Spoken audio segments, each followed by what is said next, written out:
My upgrades are invincible. Chapter 50, Fantasy Fiction by Azazyel. Vanishing Cabinet. Through the use of conjoined twin tree trunks, this cabinet has a shared space of existence with its twin cabinet. Should someone or something be within the cabinet when the other's door is opened while the original cabinet's door was still closed, the item or living being may exit the twin cabinet. The best way to smuggle drugs, booze, terrorists, and enchanted playboys into magic schools.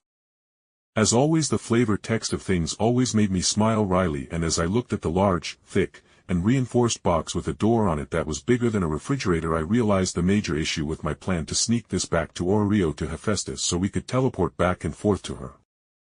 How the hell do I get this vanishing cabinet to her in the first damned place? I wondered, as I really didn't want to trust some random adventurers with it. And then it struck me, as I knew Hera was going to have people looking for me within the guards who watched the entrances to Orario.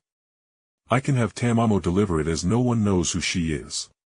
Also, with a matching pocket watch, we can set up a time for Tina and I to come out of it and into Orario.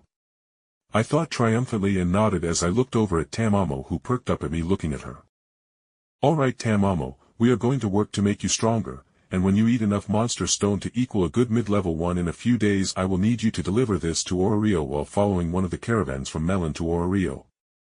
I explained, and she bit her lip before nodding. Yes, Jake. I assume this cabinet is to be delivered to your goddess Hephaestus. Tamamo finished and then looked pensive as she shifted slightly and spoke nervously. Jake?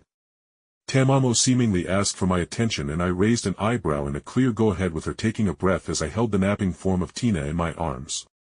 Could I also join your familia? Tamamo asked with clear expectation in her voice, and I didn't hesitate in answering. Yup, that's perfectly fine, don't worry about anything. I said, cutting away any worries about her state of being part Xeno or whatever.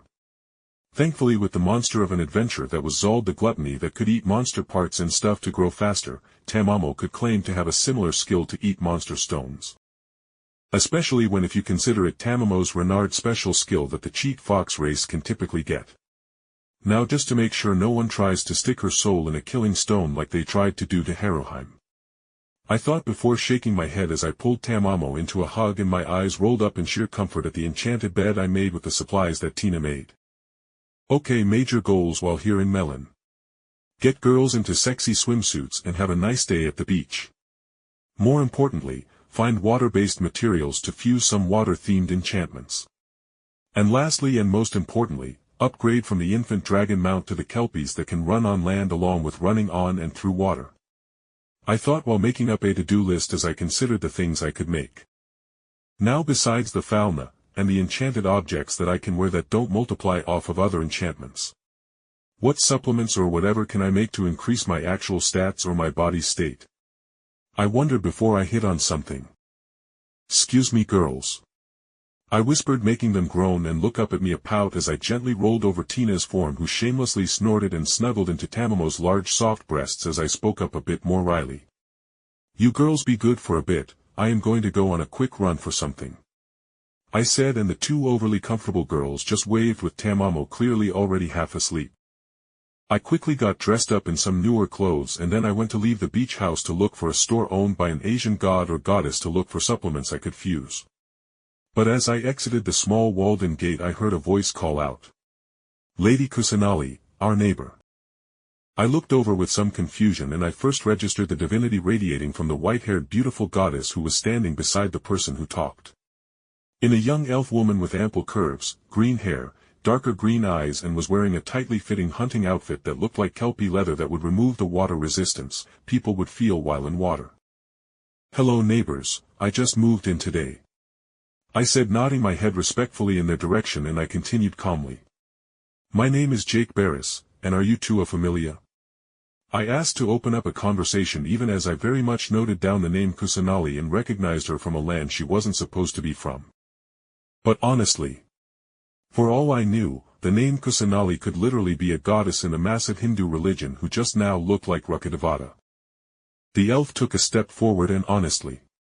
As she gracefully laid a hand on her chest and began introducing herself, I could see the same grave confidence and grace in her as Albion that it was uncanny.